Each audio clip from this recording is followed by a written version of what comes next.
Welcome to Health Talk. I'm Pat Pingatori. Adolescence can be a time of emotional highs and lows. Here today to discuss teen mental illness and suicide is Sharon McCarthy, Program Director for the National Alliance on Mental Illness of Westchester. And joining us later in the program will be Dr. Barbara Bernstein, co-founder and co-chair of the Westchester Putnam Suicide Prevention Coalition. Welcome, Sharon. It's a pleasure to have you on the show. Thank you. Why don't you begin by telling us a little bit about the National Alliance on Mental Illness? Well, we're a grassroots organization that was established in the 1980s as an affiliate of NAMI National. And what we do is improve the life of individuals with mental illness and their families. We support the families through education programs. We educate the community. And we are committed to seeking better treatment and better medications for people who are mentally ill.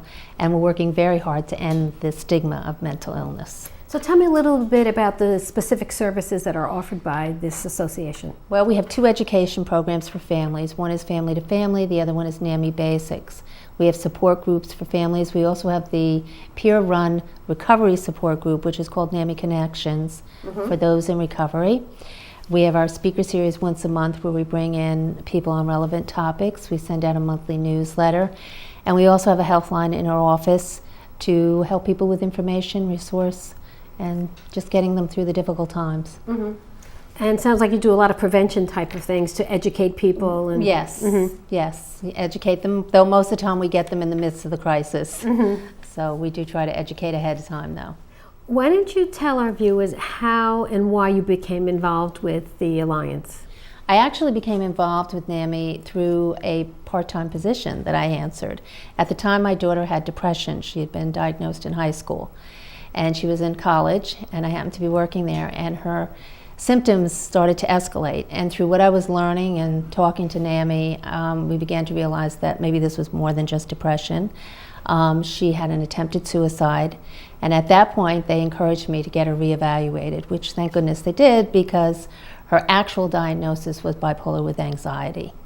So that started the road of trying to get medications and treatments that would work for her. It took us a very long time. I took the Family to Family class, which really helped me. But NAMI has really, I say NAMI is part of the reason my daughter's alive today. She's had several suicide attempts, but through the education and information and learning what to watch for, we've been able to be there for her. And I'm glad to say that she's in recovery right now and has returned to school. So she's doing really well. But NAMI really has, I have a group of people that I took the class with, and we get together all the time, and they have been the biggest supporters, helped me through the bad times and the good times. What is this experience like as a parent? I know that you work there part-time, but as a parent? As a parent, it is probably one of the most difficult things I've ever gone through.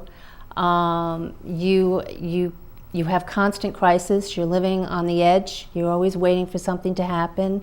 Why struggling to find the best treatment and medication and support that person through very difficult times. It can be very difficult to deal with the person with mental illness when they're in the midst of it. They're just not thinking straight. We were always on the alert for suicide with my daughter. We still are, always will be. So you live in just constant fear that something's going to happen. And you also, we talk about the stages in Family to Family that you have to go through.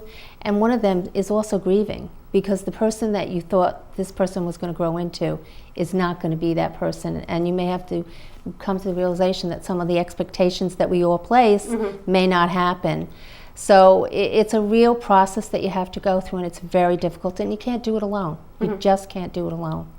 You know, you need the help, because there's times when you just have to walk away and say, I need to not think about this today, because it's always there. This has to affect the whole dynamic of the family. Oh, without a doubt. It definitely affects the dynamics of the family. You know, we have an older son who, when this was first diagnosed, had a terrible time with it, very close to his sister. So it was very difficult for him. He ended up going into therapy and is doing really well with this. But in the beginning, it was very difficult for him to understand who this person was. And for him, he was losing that partner that he thought he was going to have, that friend. Luckily, their relationship, because she's gotten better, is doing really well. But for him, it was also going through that process, and it's very difficult. everybody takes the brunt of the person's mental illness, so that's part of the problem. So you try to be supportive. When you're being the brunt, you try to support that person. So it is very difficult, and it does affect everybody. Now, you were, I don't know if lucky is the right word, but you worked for an association, so you knew what resources were available. But that's not for everybody. No, and that's why it's so important that we try to get the message out to tell people about us, so that when somebody gets this diagnosis in a family, that they'll call us and we can start the process of helping them learn what the resources are, what they need to know, the information that you have to keep so that you can get the best care. You know, I was very lucky because I had people there telling me, this is what you need to do, this is what you need to get, this is who you call. You know, very, very lucky. And that's what we try to do. And that's what the Family to Family class really does for families, is give them the information. And also to teach them how to communicate and problem solve, because it's very difficult. You don't know what to do, you don't want to make the illness worse, but you also don't want that person not to become the person they can become, because you're allowing them to manipulate you. So you have to learn a lot of things to get through to dealing with somebody with a mental illness. And you need the support, more than anything, the support of other family members, so you know you're not the only one who's ever gone through this. That's very important. So this will be a lifelong process for you. It is a lifelong. It's a chronic illness, so you live with it forever. If you're lucky, you're in recovery, but you always know that there are the chances of relapses, and you have to hope that when those relapses happen, that they can get into a hospital and get stable quick enough. And it's an education for the person with the mental illness too. You know, they need to know. They need to know what they have to do. So you know, while you're trying to educate yourself, you're helping them get educated. But it's there forever. And that's why it's so important to not only educate your immediate family, but everybody outside your family as well, your friends, your brothers, your sisters. Everybody needs to know what we're dealing with so that they all can help, you know, and they can all understand. So because it is a lifelong thing. You know, even cousins need to know, because when my daughter has a relapse years from now when we're not here, they need to know what's happening so they can get in there and help her. Did you have people saying to you, oh, it's just normal adolescence, or, you know, kids act up? And I definitely did, because it was mother and daughter. Definitely. Everybody was telling me this is a typical mother and daughter, including my own husband for a time, until he finally saw, no, you're right, this is way beyond just mother and daughter. So it really was more me saying, and my husband, our gut feeling that this just wasn't normal, that really pushed us to take her to a psychiatrist and get her checked. And, you know, luckily we did, because at the time when we took her in, the psychiatrist, after meeting with her for 5 minutes, told us she was suicidal and had to be hospitalized. Nothing either one of us realized. After that, we learned what to look for. So we know now, you know, the preventative methods to look for suicide and what to watch for. But prior to that, I wouldn't have known. And we found out all kinds of things. She was cutting. We didn't have any idea, because she was doing it where we couldn't see it. Explain what that is. That's where they just do a cut. A lot of times it's on their legs, with maybe knife or even pens. They'll use pens. But it's self-harm, and it can be dangerous. But we weren't aware, because she was doing where we couldn't see it. You know, there were other signs like withdrawal. She had a lot of risky behavior. She definitely was doing some drugs, alcohol, which we were kind of aware of that. We were kind of aware of the alcohol, but not so much the drugs until afterwards. She said she never told us, but she was hearing voices at the time, but she never told us. A lot of anxiety, just very withdrawn, especially when we were at family functions, which was not like her. But I was just thinking, oh, this is a typical teenager just being difficult, you know, and not talking to anybody today. But the truth of the matter is, these were all signs of a mental illness. We have a graphic that's going to go up in a little bit that's going to show some red flags for parents that they need to look for, just in case, you know, so they can be aware of this. The graphic's up now. Let's take a look at that. I think you went through most of those changes in behavior. I mean, excessive sleeping is one of them. My daughter was sleeping a lot, and I kept thinking, well, that's teenagers, and so did my husband. But we came to find out her sleeping was a way of withdrawing from the situation, not eating. You know, girls, you always think, well, they're always trying to diet. But she really wasn't eating the way she should have been, you know. So, and risky activity is really a big one. You know, change in friendships. She had a big change in friendships when entering high school.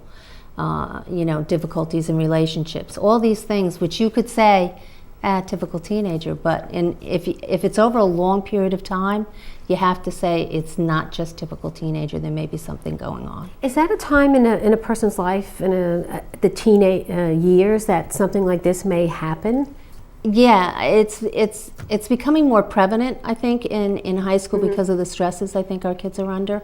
It's very prevalent in college for people to go off to college in the first year, have their first breakdown.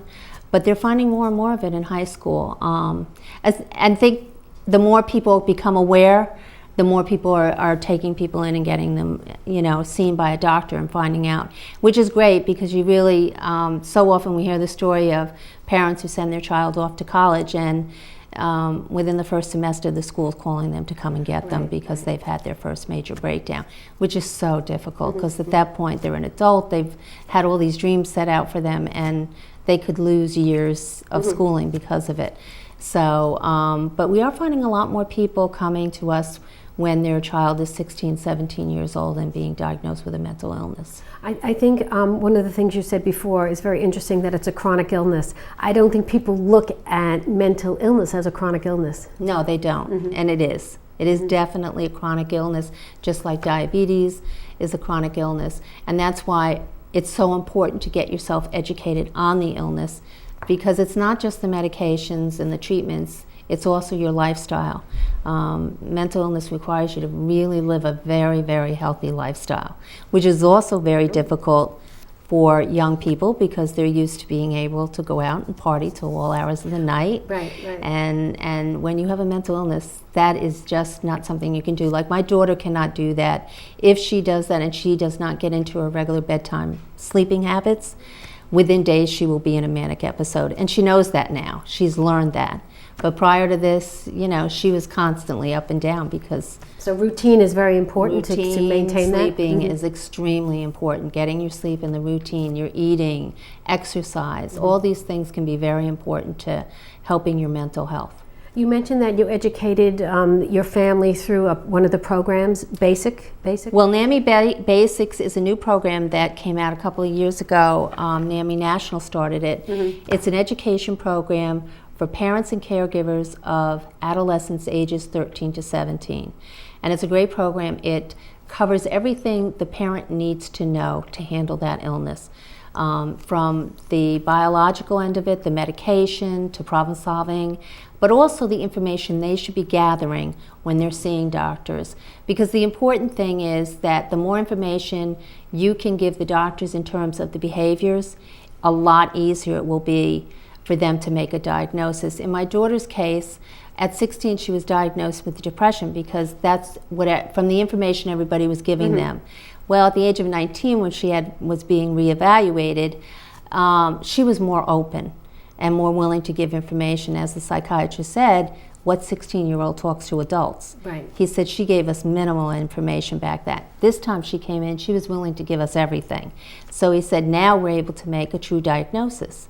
So between the information we were giving them and the information she was giving them, they were able to come up with the diagnosis. So that's why it's important, and the class does teach you how to get all this information together. And that, you know, diagnoses will change. Okay. You know, it can change over the years. You've run out of time. I don't know, do you have a minute? You want to give a contact number for people who want to reach the organization? Sure. The phone number is 914-592-5458, and we also have a website, namiwestchester.org. Thank you, Sharon, very much. Thank you. We'll be back in just a moment.